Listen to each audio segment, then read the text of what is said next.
This is a quick note on the application of the Holy Scripture, the revelation from God in Quran, on our way of upbringing of children, or how do we actually approach the rearing children and upbringing of children in our homes. Children before the age of puberty, before adolescence, are in full care of the parents. And that full care is usually should be unconditional love. It should be done in an unconditional love or unconditional care. So whatever care we give our children at home, it usually done without looking for anything in return. And that's absolutely acceptable by everybody. And this is very important for children to have in their early childhood and nearly even until they reach the adolescence time.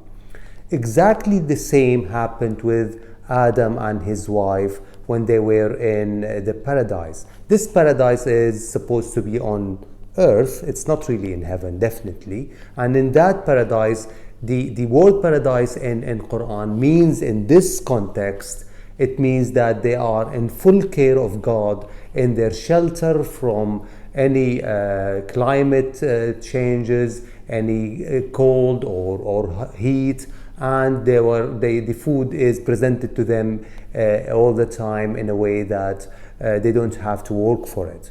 So this is really paradise, if you like.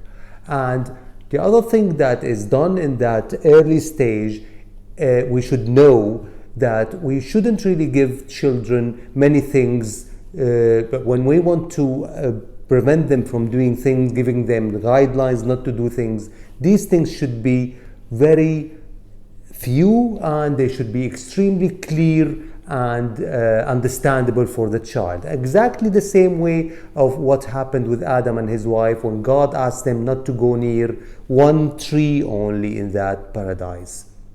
So it was very restricted. The things that they were prohibited for them were extremely few, very restricted. And the same way we should do with our children. When we want to prohibit them from doing things, it should be restricted to very little in the number, very few in the number.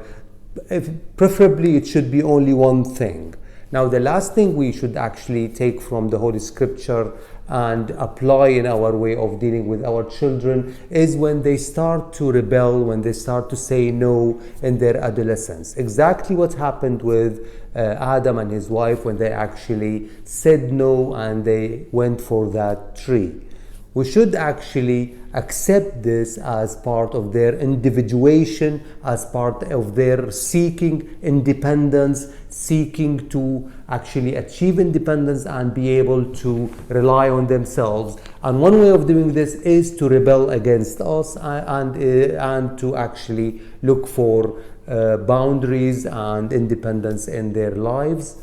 This we should accept, we should embrace, and we should actually work with the adolescents on getting their own boundaries and on getting their own independence, not to actually fight it unneedingly and not to go into trouble doing that. We should actually take the example of the Holy Scripture in dealing with our children, in that in early childhood we should give them the unconditional love God gave Adam and his wife. And when we want to prohibit them from doing something, it should be restricted to very few in numbers, these things that will prohibit our children. And when they reach the time they want their independence, when they want their individuation from us, they want their separation from us, we should allow them to do that with the least amount of conflict and problems. Thank you very much. I thought I'll share that with you on how we can apply the Holy Scripture in our way of dealing with our children.